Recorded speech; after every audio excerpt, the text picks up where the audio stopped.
And now the Hansons and Hiatus podcast with Nate and Alexis.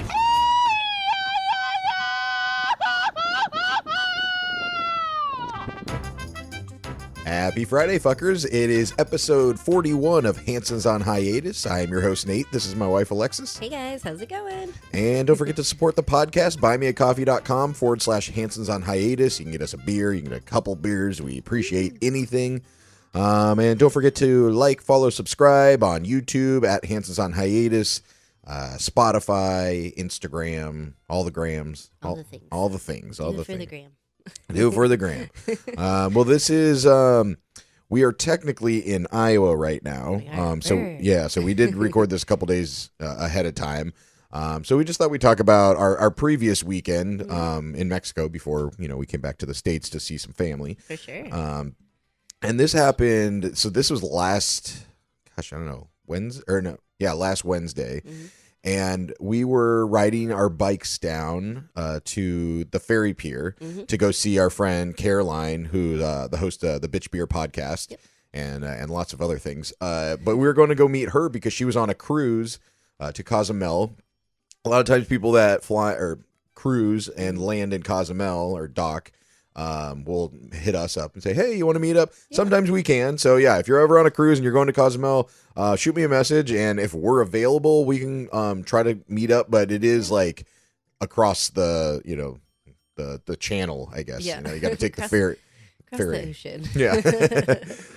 So we were trying to go meet her. And so we're like, okay, let's take, what were we taking? The 9 a.m. ferry? Yeah, 9 a.m. You get there about 10. Yeah. Good time. And we use this service I guess it's a service. It's a subscription. It's called Bici Playa, and it's these shared bikes, kind of like the bird scooters, but with bicycles. I know they have them in cities across the U.S., but same deal. So there's all these different bike stations, and you get your app, and then you can, scan the bike, and it'll open, and so you can ride it around, and then you just drop it off at another station. Right. But you have to drop it off at these stations. Right.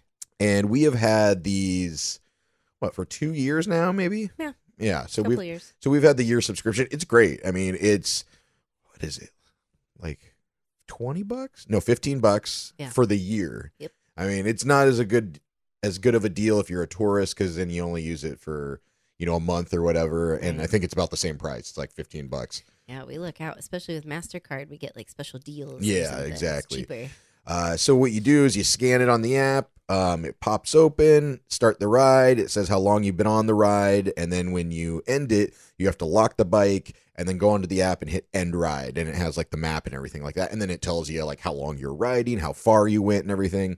So Alexis, you and I both get our bikes. No problem. Okay. We ride straight down Fifth Avenue and right by the ferry, there's this park where they have another bike station. So I park my bike, lock it up, and you park yours. Yeah. And what happened? I got hit with a fee. I got this notification that was like, you didn't park this at a designated zone. You're not in the right zone or a station. And I'm like, yeah, I'm in the zone. I'm in the station. Yeah, I have my bike parked in the zone. I'm in the zone. I have it parked in the little nook, and I'm by the station. I was like, I don't know what I did wrong. Has to be an error. This is ridiculous. You can message them real easy. So we started messaging them. I think all this was like about 8:45 a.m. Yeah, it's pretty early. And we've messaged them before. And so there's a little button. You can message them on WhatsApp, and they have customer service. And they're usually great. We've only been charged one other time. And they actually charged us 2 times for this. And if you go outside of the zone, like outside of the city zone where you can have the bikes, they charge you. It's like 150 pesos, which is like $8-9, which isn't a ton, but when the whole membership's 15, it's kind of fucking you, And especially when you're in the zone. Yeah. So, so one of them they recalled or whatever. They gave us our money back, and then the other one said it's been more than 36 hours because we didn't know that we were getting charged. We looked at our history. Right. And they said it's been more than 36 hours, so we can't refund you for this one because the map was wrong.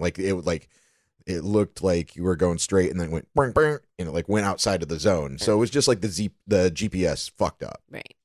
And we start messaging this time, and we're just thinking, okay, we'll just show them hey, we're at the bike station. We're still here. We took a picture of the bike, and all the bikes have numbers on them, and this one is number 401. And we took a picture of the bike with the other bikes. the station sign where Yeah. it was like R2 or something. So they have them all like D2. labeled D002. Yeah, that's what it was. So we're messaging them, or you're messaging them, and they're kind of like, no, it Yeah. shows you dropped the bike off here, which was like halfway through our trip. And I'm like, no, Yeah. we have the bike. Look at the fucking photos. Yeah. And they didn't want to give us our money back. Yeah. We're like, how could it be there when I'm literally sending you a picture and a video in real time showing that it's here at the thing? They didn't care. I kept going. You went, argued with them. We had our friend Marlo, fight with them on there, and they're still like, no, your bike shows it's like blocks away. It doesn't make sense. You have video proof, the timestamps, the timing, everything. Like, they're just not listening. So I kept messaging them all day, and now I'm talking to their tech support Yeah. via email. Well, it's like, just look at it. They're like, they said, oh, sorry, our, what was it, supervisor couldn't refund you. Yeah. Or it says they're not going to refund it. Yeah. And we're like, why? Explain this to me. I'm Yeah. showing you your fucking bike. Like, Yeah. they sent us a screenshot of where it says that it ended. Yeah, it's And- like a screenshot of their GPS showing where the bike is. But Like, you that can doesn't s- make sense. But you can see the number of the bike is 401 on Yeah. there. So I'm like, I'm showing you a photo and a video of the bike where it's supposed to be. Yeah. Why aren't you doing this? And I think they're just trying to get extra money because it is so cheap. Yeah. So We they're would have had to, like, for that to make sense, parked it in the middle of Fifth Avenue, which doesn't make sense. no. And then, like you were saying, pick it up and carry it blocks more to the station to prove that it's at the station. That doesn't make sense. Why wouldn't I just bike there? Yeah. And we had proof of your bike. Same time, like you said. Same station. Picked it up, dropped it off, same station, showed the video. Your bike was right next to my bike. Still giving me shit. It's like, come on. Yeah, so frustrating. So I got mad. I was like, listen, I'm not a tourist. Yeah. I've, used this service for 2 years. We're very familiar with the stations and how to use it and everything. Yeah. I'm sending you evidence. You need to refund this immediately, or I'm going to report you to Profeco, which is like the consumer protection agency in Mexico. Right. And you're not going to get your money from me. I'm going to dispute it, and my card will side with me because I have actual evidence to Yeah. show that your map is wrong and the bike is where it says it should be. Exactly. So you just give us our fucking money back. Yeah. I know it's not a lot, but like $8, $9 is $9. you Yeah, know? especially when if I did the wrong thing and parked outside of a station or the area, I'd be like, yeah, sure, Yeah. sorry, it's my fault. I couldn't help it. But it does, like, it was a 10-minute ride and now I'm being charged Yeah, $150, but whatever. fuckers. So, we're gonna get our money back, but Yeah. it's just like, why make it such a hassle? Like, ugh. I know, it doesn't make sense. especially with the evidence. Yeah, So yeah, that was the first hiccup of the day. that was fun. Yeah. So we get over to the ferry and it leaves at 9 and we're there at like 8:50. And normally when we get there that, close to the time it's taken off, Yeah. people are already out on the dock and they're getting on the boat and the boat's basically loaded. When we get up to the like kind of the turnstiles where everybody's standing, it's nobody's going yet. It's packed. Yeah, completely packed. And it was a little windy that day, Yeah. and there was some waves and stuff, A little but choppy, a little chop. yeah, but we're like, oh, this is not good because if nobody's getting on, we're thinking something's wrong with the boat or whatever. Yeah. And there's two companies that do the ferries. There's Ultramar and Windjet, and we always typically ride Ultramar. We love Ultramar Mhm. the most. And they eventually said no, it's canceled. Yeah. They said they're not going to run. I don't know if they said for the rest of the day at the time, but they said like until further notice, like their Ultramar ferries are canceled because it was Yeah. too rough. Too rough. And That's right. the boat that was there, they like released it from the dock and it was just kind of driving around for a while and then it fucking took off. Yeah. We're like, They, what like, the fuck? They couldn't stay next to the dock. It was so choppy. They couldn't like get close enough and they kept circling around and it just wasn't. And this was like an hour and a half after it should have left. Like we Yeah. were just standing there the whole time. So then there's also another company called Windjet, like I was saying, and like they were gonna go, I guess, because all the customers for Ultramar left. Yep. And they let the Windjet ones through. I was like, well, if you closed them, like Yeah. what? So they're like, they're gonna try. If So one boat's not doing it, is the other gonna do it? and this is like the Spirit Airlines of boats. Not Yeah. saying that it's cheap; it's just not good. Yeah, we but don't like Windjet.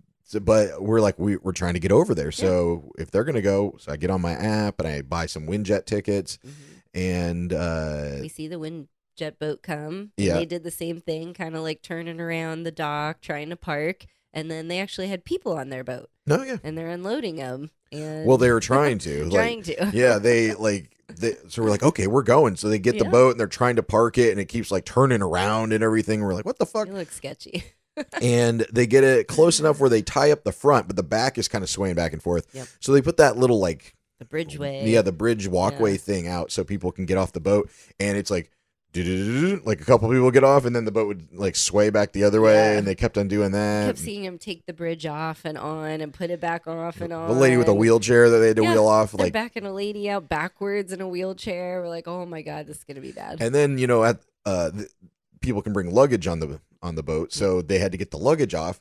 So I was like, why are all these people standing there? They're waiting for their luggage, and they couldn't put the little walkway on again for the luggage, so they're just chucking them like pew, pew. We're just watching this happen like, oh, there's a suitcase, oh, there's another one. We're like, please don't drop it in the water. Oh my god, it's crazy. So after standing there, so the ferry was supposed to be at 9. I'm sorry, they let those people off. Yep. And then they canceled the ferries for the rest of the day as well. They kind of looked hopeful, and then they're like, this is dangerous. We hear them on their walkie-talkies like, no, it's not going to happen. So yeah, we waited 3 hours, maybe. Yeah, we were there till about noon. Yeah, that's what I was getting at.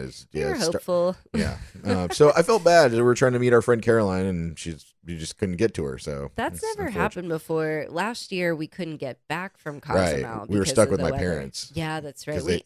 We ended up coming back though, right? Yeah, they opened one up like super late, like 9 or 10 or something. Yeah, I think we wanted one around like 5, and we waited till like 8. We went and had some drinks and appetizers to eat. Yeah, so there were, so we just never got to meet up with her. No. And the good thing about buying those tickets is we got to use them again. Yeah, you can use them anytime. Yeah, because they're good for 6 months, and that was, like I said, it was on Wednesday, and last Saturday.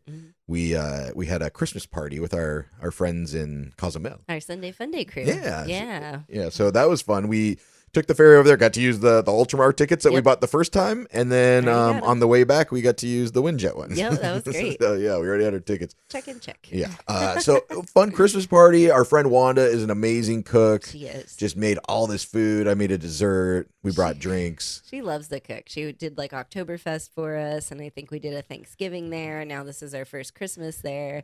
So it was great. She had it all decorated, her and her fiance Carlos, and she cooked everything. Yeah, and we're just drinking and smoking and dancing and having a good. What do we played Yahtzee, bingo, all the games. We busted out some other card game, but they have a lot of games, so we never like sit and play, board games. You and me, Monopoly. We were playing all that stuff, so that was really fun. Yeah. So and then after that, it was. I mean, we were up till 2 a.m. probably, which I was shocked, especially like me and Wanda. We like to go to bed early. You and Marilu and Jorge and Carlos would probably stay up late, but we did our best, and we had some fun. We had some drinks, and it was lovely out. The weather was great, so I think that's why we just kept staying outside, drinking and smoking and playing music. Yeah. So we're sitting at our friend Wanda's patio outside, and we're playing the games, and it was getting really late, and we were all kind of a little having a good time. Should we go to bed? Yeah, and she brought out these trash. What did she bring those trash bags out? She was trying to get things ready for like her guest rooms. Oh, okay. She was like changing the trash bags or something. She brought this roll of trash bags out. Yeah, so she bought these trash bags, and I guess she's like, I fucking hate these. I can't get them open. Sometimes you're usually really good at that. I can't get shit open with these things. Yeah, I say you have no fingies. You have like no grips on your fingers or something. So you try it. You also couldn't get one open. Very hard. And I'm looking at it, I'm like, there's no fucking seam on this. No. I think you got screwed and you just got half of a trash bag. It seemed like that. And there's no opening. But we kept on playing, and then it turned into this game. We all took a trash bag, and we were trying to open it, and we're just like rubbing it. I think everybody looked at each other like, you're being ridiculous. Open the bag. And then everybody's like, oh my God, it's so, like, Wanda's getting it, and everyone would get it. I got one. I think I put it on my head. Yes. But it became like this Christmas game. Like that one game where you put like a Santa hat on the corner of the TV, and you drink every time the head lines up with it. It's like a Christmas game we invented, the trash bag game. It was just like, who can get one? And then you get addicted to it. We're like, give me another one. I can do this better. I can do it better. Yeah. It was especially hard when we were drinking. Yeah, it really was. And then what else did we? Oh, we did the secret Santa exchange. Yeah, that was fun. And everybody has different. This is like it's like playing beer pong at somebody's house. Everybody has different rules and does it differently. We all got a gift. And I think it's like a mixture. Everyone like doesn't know the rules anymore. It's like Dirty Santa, White Elephant, something. It's everything's mushed Secret together. Santa. Now. Yeah, exactly. So I don't know. I can't remember who opened what first, but it was my turn. I was like second to last, and there was only 2 gifts left, which I still don't know why I went last. Or if I won those other games to the other game. So we played like a game of Yahtzee. Whoever won that went like first, or actually, she said instead of first, you go like last because you want to be one of the last ones to go, so you can see what everyone else gets. You steal, or you can pick a new one. So I think it was like you won the other game, so you get to go last in this game. Yeah, no. But anyway, so there's only 2 gifts left, and there was a giant one, and then there was like a little one. Yeah, and then also. One of our friends had already opened up something that I kind of wanted. You know, you can steal things. Like she had this fanny pack for running that she got. And I was like, oh, I want to steal that. But then it was going to be their 2 gifts were the last ones and they would have to open their own gifts. So I was like, all right, I can't steal it. And then I got the big one and the little one. And I just felt like greedy trying to take the big one. Take the big one. So I was like, I'll take the little one. And it ended up being just like some, Secret Santa gift. Like it was like Operation, like a small Operation a little game. board game. And then they open, I can't remember, Jorge got the other one, the big one. And he opens it and it's like this stand for the Garofon. Yeah, so it's like for the water jug. And I was like, fuck, I wanted that. And I couldn't steal it. But is it like rude to ask like afterwards, like, hey, if you don't want that, like I'll take it, or I don't know. Can you do that? With our friends, yeah, maybe. Yeah. If it's, like a party where you don't really know everybody, no, I wouldn't. Yeah. Okay. I think you missed your window. Like at the end of the party or the end of that game, you needed to ask like, hey, do you want to trade for my Operation game? Or whatever my wife got? Yeah. So, yeah, we had a good time. Stayed the night there. And then on the way back, we, obviously you have to take the ferry again. Yep. And I brought, so there's these big beers. They're like 1.5 liters. They're called Kawamas. And I had a big Victoria one in my cooler backpack. And when I went through security, the security guard like leans over to me and he gives me a thumbs up and he's like, Kawama. Because he saw it in the x-ray machine. He's probably like, whoa, look at this white dude. It's so funny. Oh, man. You guys love those. Yeah. So yeah, we had a good Christmas party here in Mexico. It was awesome. The food was great. We were all full. I was all, drunk and, and happy. Yeah. So good time. But all right. Well, that was about it for last weekend and last week. But we got 2 listener questions. Ooh. And the first one is, what do you guys usually do for the holidays? Oh. Yeah. So typically we stay here. Yeah. And we're actually back in Iowa right now, technically, and we to see my family because my grandma's getting a little bit older, and she can't travel. Obviously, usually my family comes down to Mexico for Christmas, and or we go somewhere else. Like you and I go somewhere if they don't. But yeah, so usually my family comes down, and this year we're going up. So we're just going up for like a week and a half. We'll be back before New Year's, but yeah, typically people want to come here for Christmas because it's warm here. For sure. I feel like we go back every couple years because like 2020, we went up with the dogs. We had both Pharaoh and Tiger at the time. So we went up and did that. But then I think the next year they came down to Mexico. And then, every couple years we change it up. So yeah. So that's typically what we do. Yeah. Let's see what else we got. Oh, so this was in reference to maybe the previous episode. Josh asked, can you guys tell the story of when y'all got roofied? Yes. Well, yeah, and we both have got roofied. I've got roofied twice, I think, and you at least once. Yeah, once or twice. Once, maybe twice recently. Yeah. So do you want to talk about yours? I actually got roofied at your 30th birthday in Siesta Key, Florida. Florida, yes, Siesta Key, Florida. There's long story short, a couple of your friends hanging out with some new friends. Yeah, well, here, I'll set it up for you. So there's a guy I used to work with at the radio station when we worked in Orlando, and he was an intern with me, and became good friends, and gay guy, got married. We went to his wedding, but this was before they were married. It was like my birthday, and I think we were interns, so we weren't making a ton of money at the time. So me and all my friends were staying at this hotel in Siesta Key for my birthday. And I think they had found a guy on Craigslist because they often partook in some threesomes. Oh dear. And so they found this guy off of Craigslist that was going to pay for the hotel if, you know, he could come with or whatever. So we went out to this bar, I think it's Daiquiri Deck. Yeah. With all the, like the slushies and stuff. Yeah, it's like all the different mixed drinks. They're all like cold. So what happened from there? I remember us getting like blue, you know, we had some beers before, then we go there and we get these like blue slushy drinks, and people like were moving around, and I'm standing there with my drink, and I think they got moved around, and they were like, wait a minute, is this yours or mine? I'm like, I think this is my drink. And they took theirs. By the end of my drink, I couldn't see.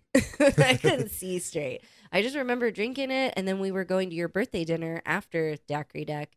And at dinner, I was just like holding my head down. I couldn't like look at anybody. I didn't know what was going on. And I remember talking to you like, something's wrong. And, you know, we've been drinking all day, but it wasn't that. It was like my vision was impaired. I couldn't talk. I couldn't like hold my head up. And this was all, we have this big long table of people at your birthday dinner. And I'm just sitting there with my head down like, oh my God, I'm going to die.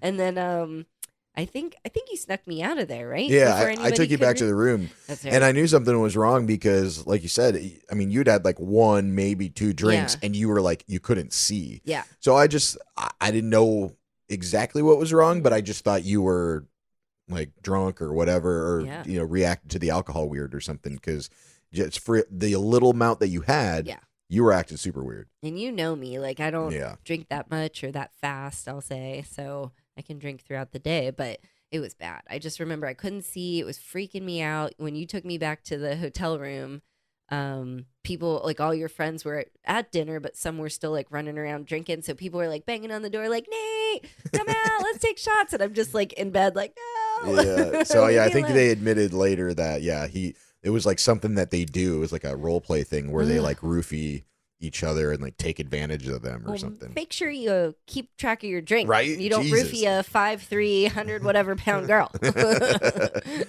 Yeah. So that's why I think we told the story last time about you having a couple glasses of wine and feeling. That's why I thought you were similar because you were like holding your head, not being able to see. Yeah, true. That felt a little bit different. Yeah. But I'm still, sure. I couldn't see. Yeah. So I had been roofied twice in college.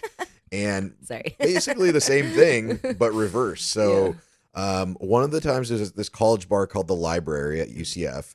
And I was always friends with like a bunch of girls, and we'd go out and stuff. And we were at this one bar, and she had got this drink from the bartender, and they would always get drinks for free and stuff because they're good looking girls. And they gave the girl that I was, you know, good friends with, she was like, I don't really like this one. Do you want it? And I was like, yeah, sure. So I drank that. Funny. And I drank that drink. And the next thing I remember, I woke up in somebody's house on their couch. And at like, I don't know, like 2, 3 in the morning or something. And I thought I broke into someone's house. I thought I just like blacked out or something and broke into someone's house. And I was like, fuck, I got to get out of here. So I like go out the sliding glass door, and it's like a fenced backyard. And I run across the backyard and I jump the fence, and there's like a highway, or not like it's a highway, but it wasn't super busy because it was like a nighttime. And I'm just running down the highway, and I run to a McDonald's, and my phone's dead, and I get somebody that has a charger or whatever. And then I call an Uber or something like that. But turns out they said after I drank that drink, they were like holding me like in the booth that we were in and like feeding me water like a baby bird, just pouring it in my mouth, because they were like, you were just fucked up. But I only had one drink, and then we figured out that we think that bartender gave her that drink for free, trying to fucking roofie her. That's fucked up. Yeah. The bartender? Yeah. My God. So yeah, it caused me to think I broke into some dude's house and jump out. And then my friend messaged me the next day, and she's like, where did you go? And they took me to their friend's house that I didn't know, and like had me sleep it off on the couch. Up and you're gone already. Yeah, so it was their friend's house, so it wasn't a stranger or anything like that. Oh my God. But I had one drink and I was super fucked up. Can you imagine that bartender's like, I'm gonna get this girl, and then he's no, wait. No, don't give it to the guy. Yeah. Don't give it. Oh, man. He's like, oh, well, guess I'm going to. It's like, that's why my butt hurts. Oh, Jesus. And then there was another time. I don't really remember it that much. I think it was when I was a freshman in college, but it's something similar. Oh. Shitty college bar, drank someone else's drink. But I remember it was actually me and my buddy Frank. we went to the Wendy's right across from. There's a place called TD's, and we went to the drive-through this Wendy's, and we got food, and then. I guess I got out. He was telling me all this. I got out and was rolling down the hill next to the Wendy's. What? So somebody called the cops on me. Said this like drunk guy is like rolling down the hill. Oh, come on. And Are so, you hurting anybody? By the time the cops got there, I was back in the car apparently. And Frank said that we had the doors like locked and the windows up, and the cops came over the car. And we had been drinking, and we were just sitting in the car at the time. And he comes up and like knocks on the window, and we don't look at him, and we just like eat our burgers and just look straight forward, and we never talk to the cop, and he just went away. What? I was like these guys are weird. Yeah, oh my god. Oh yeah. So how did he just go away? He wasn't like, oh, your car's running, get out. DUI. Well, because we were parked. He had no evidence other than somebody say I was rolling down the hill, so I don't think legally he could do anything, right? Yeah. Is that illegal to roll down a hill when you're drunk? I don't know. Well, that was just like evidence of me being drunk or whatever, but we weren't driving. We were just sitting in the thing, and it wasn't on or anything like that, so I don't think they could do anything. Maybe public intox. Yeah, but he couldn't tell any of that because we were in the car. He has no evidence other than somebody saying that I was. True, I guess so. Well, I don't know, but anyway, so yeah, we've been roofied a couple times. We just must have like sexy friends, I guess. Maybe, yeah. We're hanging out with a lot of hot people. Yeah, that don't like to drink apparently. Why are people still roofing people? Oh right? my god. Cut it out. It's not cool. Don't do it. So Josh, that is what happened. It was interesting. I'm glad it hasn't happened for a while though. Yes. Been at least 10 years. Hope it never happens to anyone. Yes. All right. Well, I think that's all we'll get to today. Next week we're gonna record another episode right now for right before New Year's because we're not gonna bring all of our recording equipment to Iowa. So we will. It's still a new episode next week. Yep. It's just kind of not what happened this week. So when we get back, our episode on Friday, January 5th, we'll have all of our stories from New Year's and Christmas and Iowa and stuff like that. So I'm sure some shit will happen. A lot. Yeah. Stuff always happens. Yeah. So don't forget to support the podcast. Buymeacoffee.com/Hansons on Hiatus. Buy us some beers. Buy us one. Whatever you feel comfortable with. We really, really appreciate it. Yeah. And subscribe, like, follow all the things, Instagram, YouTube, Facebook, or no, not Facebook, and Spotify. Yes, Spotify. Yeah, so before we get out of here, Merry Christmas and Happy Friday, fuckers. Happy Friday, fuckies. That's it. Thanks for listening. Goodbye for now. Bye.